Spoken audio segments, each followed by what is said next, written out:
Welcome to Random Gleanings. He's Jesse. I'm Chris. Jesse, we've got earnings season coming up. It's July 12th, and earnings season kicks off this week. What do you think? Can companies make the numbers they need to make? Analysts seem to believe that they can. Yeah. I think because it's backward looking, it probably comes in stronger than what the mood of the moment is right now. Mm-hmm. But I think that's what's up for discussion right now, right? So the thing that's so interesting to me, first chart, is that if you look at the past 4 quarters of earnings, I mean, they're all pretty tight, right? You know, companies are earning the same amount of money. And the question is if earnings aren't growing, what are you willing to pay for it over time? Or at least that's my question. I mean, are you willing to pay the same for something that's stagnant that you are for something that's, growing nicely? I mean, that's not been the pattern of history, that's for sure. Right. So, yeah, I think that's a big question mark moving forward is what is the correct multiple or price to earnings ratio to put on these earnings? So surely analysts know. Let's look at the next chart. Surely analysts have it all dialed in, right?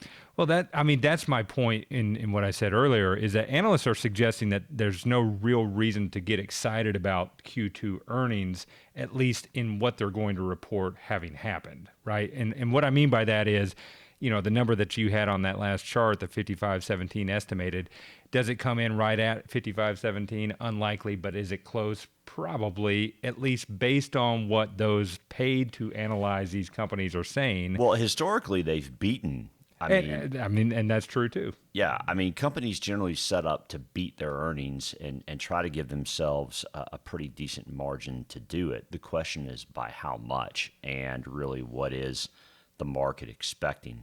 So, in this chart that you shared, it looks like consumer discretionary is one of the biggest questions. Tech's a big question, but and that's the whole thing is the consumer discretionary. They're saying is because they're not quite sure what the consumer has done. That's got the biggest question marks, but the other sectors of the economy are pretty dialed in. Yeah, they're pretty dialed in. Yeah. To the extent that either analysts are in agreement that this is what's going to happen, or nobody wants to go out on a limb and risk their career by doing so. Right. So next chart. I mean, if we think about the consumer, what's the consumer doing these days? Oh, hey, look, they're using credit cards again. And that's, to me, reason to expect that there is no big down surprises for the past quarter. What are CEOs and CFOs going to tell people as to what's to come in the second half is a big question mark, I think.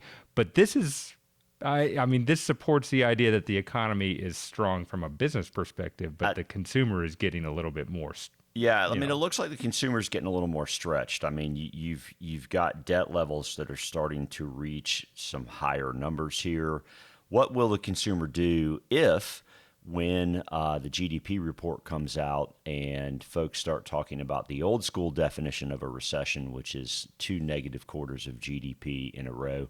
Q1 we know was negative, like 1.5% negative GDP. Of course, you got to keep in mind that was off of some massively stimulated numbers, right? And so if you get a Q2 that's negative, as the Atlanta Fed would suggest they will be when GDP comes out.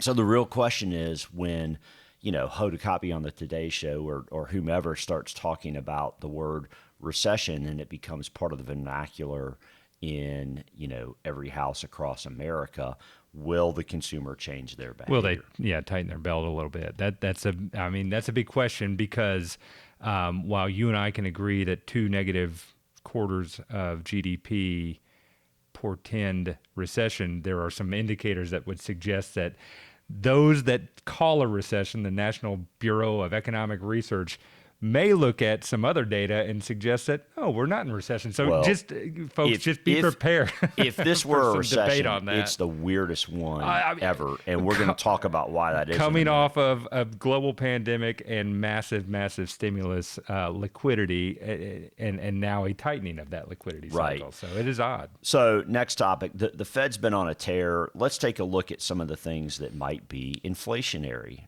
Next chart, commodities. Hey, look, we've got a whole lot of 4-week new lows in commodities and quarterly new lows. Crude oil, gas. Hey, look, 4-week new low in gasoline. That's a welcome sign. I know the current administration will be happy that that's happening. Base metals, copper, aluminum, nickel, tin. I mean, steel. Those are items used in building, obviously.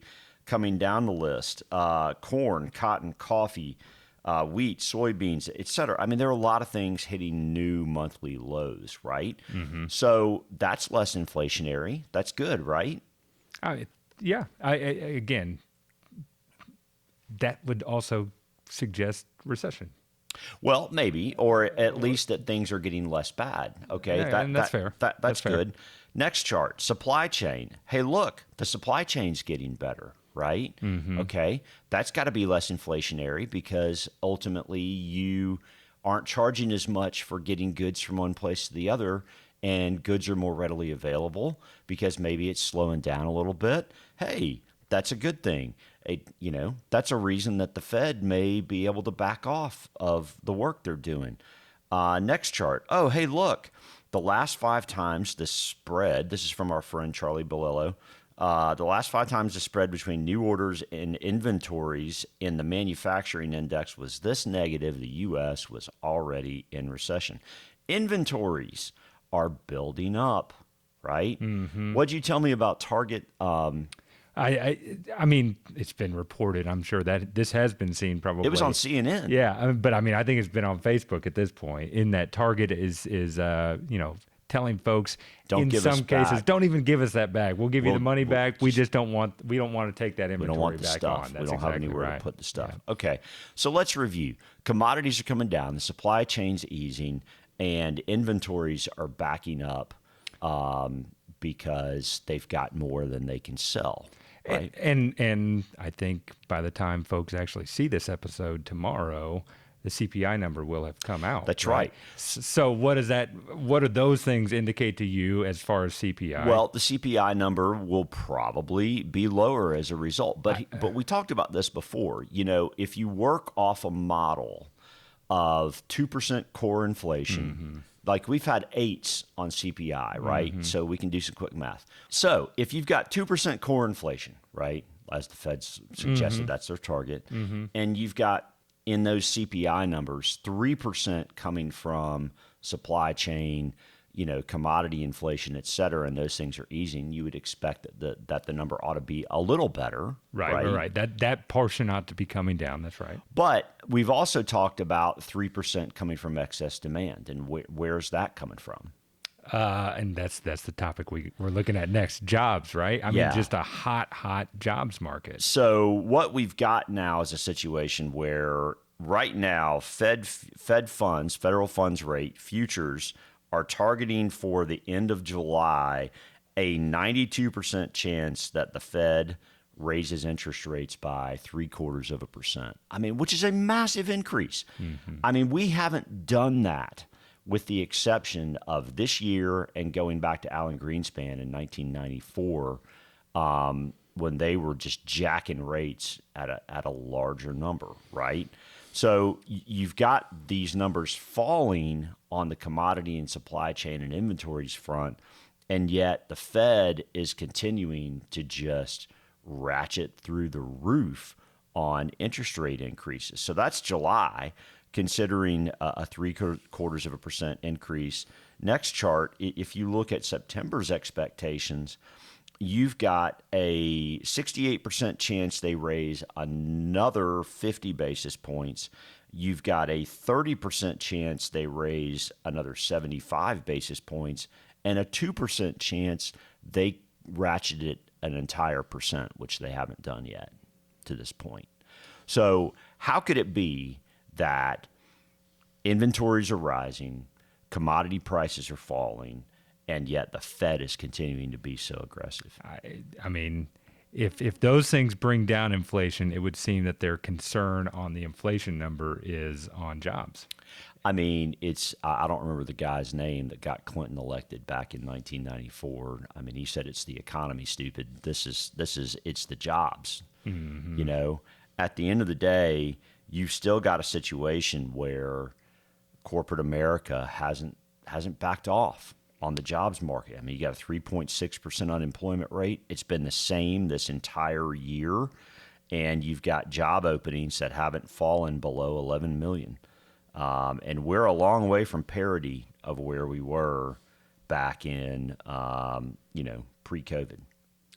Yeah, I mean, that is an area that there needs to be seen some improvement before the Fed starts to back off. But my concern there is that these numbers, these jobs numbers, are a lagging indicator, and that's what they're waiting for, and that it takes a little time for that interest rate to kind of work its way through the system as well. So there may be a moment where those things crisscross and things are not so pretty. But well, personally, until we see these numbers get a little closer to one another, I don't think the Fed is going to do anything. That's my point. I don't think they're going to back off. I totally agree. Which means interest rates are going higher. Yeah. I mean, that is the truth. And that is where I want to bring I want to plant a seed here. Okay. So this last chart just speaks about some of the worst 6-month periods that markets have seen since the 1970s, and we have experienced one of those. Top 20. We've experienced the number 11 to this point. Mm-hmm. And so my seed here is not to suggest that we are at the bottom of what this cycle is going to bring us, but that it is exactly the time that's going to feel the worst, right? That it's going to be appropriate to start buying again. And so I just want to put that out there, because if you look at these numbers, they are pretty compelling. Again, we're not saying we're loading up on equities right here, but at the same time, when it's time to buy, you're not going to want to. Right. That's right. That's exactly right. What I see on this chart in 3 and 6 months is it's a little unclear. I mean, you have some periods where the market went up, right? But you also have some periods where the market continued to go down. But you get out 1 year, 3 year, 5 year, 10 year. I mean, all those numbers are green and positive, and that's good. So, I mean, we're at least getting to a point where we're closer than we were. There's that, and it's I think a matter of capitulating to markets at this point is just not a good investment strategy. Right. That's right. So, all right, that's all I got. That's all I got. Yep. Okay. Well, thanks as always, friends. Please hit the subscribe button. Please feel free to share this information if it's useful. There are a lot of folks out there in financial pain from markets being negative, and we're not all the same out there in the marketplace. Talk to us. We're happy to help if useful to you or to family or friends. Thanks as always. We'll see you soon.